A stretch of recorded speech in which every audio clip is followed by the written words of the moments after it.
नमस्कार, शून्य the power of empty mind में आप सबका फिर से स्वागत है। जाप के अनुभव होने बंद हो जाते हैं या फिर कम हो जाते हैं, ऐसा क्यों होता है? थोड़ा से एडवांस लेवल पे बात करूंगी। हो सकता है बहुत सारे टॉपिक्स जो गुरु के बगैर साधना कर रहे हैं उनको ना पता हो, तो कोशिश करूंगी कि छोटी सी वीडियो में हर वो चीज़ बता पाऊँ जो कि आपके लिए जानना इस वक्त ज़रूरी है। तो चलिए वीडियो का टॉपिक शुरू करते हैं। सबसे पहली चीज़, सूक्ष्म शरीर का एक्टिव या इनएक्टिव होना। देखिए, सबसे पहली बात, थोड़ा इस चीज़ को समझने की कोशिश करिएगा। अगर आपके गुरु नहीं है तो शायद आपको इसके बारे में ज़्यादा पता ना हो। सूक्ष्म शरीर क्या होता है? मान लीजिए कोई मिस्टर एक्स है, वो साधना के पद पे था, ठीक है, कुछ छोटी मोटी साधनाएं उसने करी हुई होंगी या तो फिर कुछ सिद्धियां भी प्राप्त करी होंगी। अब मिस्टर एक्स की डेथ हो गई। अब इनका जो ये सूक्ष्म शरीर है, जहाँ जिनके अंदर सिद्धियां बसी हुई है, वो ऐसे किसी शरीर को ढूंढेगा जो जहाँ पे वो अपने आप को जाके सेटल कर पाए। अब आप उस लेवल तक आ गए, वो सूक्ष्म शरीर आके आपके साथ एडजॉइंट हो गया। सूक्ष्म शरीर के साथ एक दिक्कत ये है कि ये अपने मर्जी के मालिक होते हैं। इनकी इच्छा होती है जब तक आपके साथ रहने की, तब तक वो आपके साथ रहते हैं, फिर वो निकल जाते हैं। क्योंकि जैसे देवी देवताओं को भोग प्रसाद की जरूरत होती है, उसी प्रकार सूक्ष्म शरीर भी भोग प्रसाद मांगता है। जो भी भोग प्रसाद हम अज्ञारी हवन में अपने इष्ट को समर्पित करते हैं, वही भोग प्रसाद हमारे इष्ट ग्रहण करते हैं। अब कई लोगों की आदत होती है घर पे प्रसाद रखने की, फल फ्रूट रखने की, मिठाई रखने की भगवान के आगे। ये जो फल प्रसाद होते हैं ना, ये मोस्टली हमारे सूक्ष्म शरीर इसका कुछ ना कुछ हिस्सा जरूर ग्रहण करता है, ठीक है।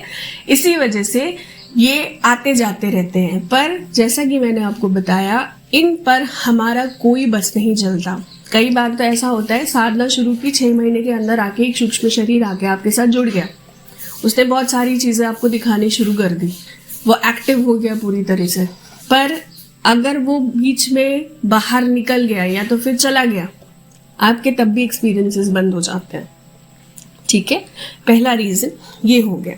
दूसरी चीज़, जब हम फर्स्ट स्टेज पे होते हैं, मतलब हमने किसी मंत्र का जाप करना शुरू किया, उस समय पे हमें एक्सपीरियंसेस ज़्यादा होते हैं। क्यों? क्योंकि भगवान को हम तब अपनी तरफ पुकारते हैं, तो वो ना एकदम से आपकी पुकार सुन के दौड़े चले आते हैं।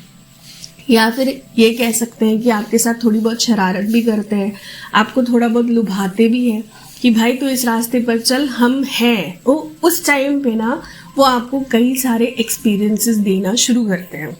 अब इस चीज़ को थोड़ा और गहराई से अगर हम समझें, एक माँ जो होती है, जब अपने गर्भ में एक बच्चे को जन्म देती है, मतलब गर्भ में रखती है, 9 महीने के टेन्योर में एक बच्चा माँ के साथ या माँ बच्चे के साथ कनेक्ट सिर्फ और सिर्फ एक एहसास से होता है। बच्चा बीच बीच में थोड़ा बहुत हिलता है या फिर थोड़ा बहुत लात मारता है, इससे माँ को समझ में आता है कि नहीं, मेरे अंदर मेरा बच्चा सेफ है। उसकी सांस को वो समझने की कोशिश करती है। ये छोटे छोटे एहसास होते हैं जो कि माँ और बच्चा एक दूसरे के साथ कनेक्शन में रहने में मदद करते हैं। जब तक वो पूरी तरह से इस दुनिया में आकर अपनी आंखें नहीं खोलता, तब तक यही एक एहसास होता है जो माँ और बच्चे के बीच में बना हुआ रहता है। सेम यही चीज़ हमारे भगवान के साथ भी होता है। जब आप अपने इष्ट को अपने पास बुलाते हैं, वो दौड़े तो चले आते हैं, पर धीरे धीरे उनको तो आपके अंदर जागृत भी होना है ना, तो उनको भी यही एहसास से ही वो आपके साथ जुड़े हुए रहते हैं। पर समय समय पर अगर आप थोड़ा सा ध्यान दें तो कुछ कुछ ऐसी चीज़ें वो ज़रूर करते रहते हैं ताकि वो आपको बता सके कि हम हैं, तू आगे बढ़, हम भी बढ़ रहे हैं तेरे साथ। तीसरी चीज़, अब थोड़े से एक्सपीरियंसेस आपके बंद का जहाँ हुए, हम क्या करते हैं, भागते हैं तांत्रिकों के पास, ओझाओं के पास। आपको पता है कई बार, वैसे कई बार तो नहीं, मोस्ट ऑफ द टाइम, अगर आपकी ऊर्जा अच्छी है, अगर आपका तप और जाप अच्छा है, वो तांत्रिक आपके सिर्फ और सिर्फ जाप को नहीं चुराता, कई बार वो आपको भी बंदी बना लेता है आपके साथ। मतलब वो अपने आप के साथ तो आपको भी पूरी तरह से जोड़ लेता है। अब ऐसे में आपको एक्सपीरियंसेस कहाँ होंगे? उल्टा आपके साथ और भी ज़्यादा चीज़ें ऐसी बढ़ जाती है जो कि आपको डरा देती है। ठीक है। चौथा पॉइंट, जाप तो अच्छा चल रहा है पर विश्वास नहीं है। ऐसे कई लोग आते हैं मेरे पास, ऑफलाइन क्लासेस की बात करूं या फिर ऑनलाइन भी मैं कभी कभी, बहुत कम ऐसा होता है किसी के साथ मैं बात करती हूँ, हालांकि मैं मेल्स पे ही किसी का ऑरा चेकिंग तक ही सीमित रखती हूँ। बट कुछ लोग ऐसे होते हैं जिनके साथ ज़रूरी होता है बात करना, या फिर मुझे ऐसा लगता है कि नहीं, अब इसको थोड़ी बहुत चीज़ें बतानी बहुत ज़रूरी है। कई सारे लोग ऐसे भी होते हैं जो 8-8, 10-10 साल से लगे हुए हैं, अच्छा खासा करोड़ों में जाप कर लिया, पर एक्सपीरियंस के नाम पे उनको कुछ भी नहीं होता। वही कुछ लोग ऐसे भी होते हैं जिनका 4-5 साल इस पाथ पे चल रहे हैं और उनको बहुत सारे एक्सपीरियंसेस हो रहे हैं, बहुत सारी चीज़ें समझ में आ रही हैं, बहुत सारे पेन्स का जो एक लेवल होता है वो क्रॉस करके आगे बढ़ चुके होते हैं। ऐसा क्यों होता है? सिर्फ भाव और समर्पण, यही चीज़ डिफरेंशिएट करती है इन दोनों कैटेगरीज को। आखिरी पॉइंट, 5वां पॉइंट, मंत्र बार बार बदलना।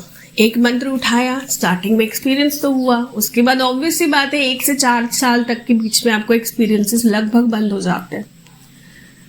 अब 6 महीने किया, फिर वो जाप छोड़ दिया, फिर दूसरा मंत्र उठाया, फिर वो 6-8 महीने किया, फिर वो जाप छोड़ दिया, फिर तीसरा मंत्र उठाया।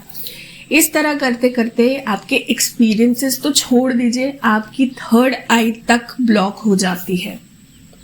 आशा करती हूँ मेरी इस छोटी सी वीडियो से आज आपने नया कुछ ज़रूर सीखा होगा। चैनल को लाइक और सब्सक्राइब करना ना भूलें, फैमिली को बढ़ाते रहिए। Thank you so very much.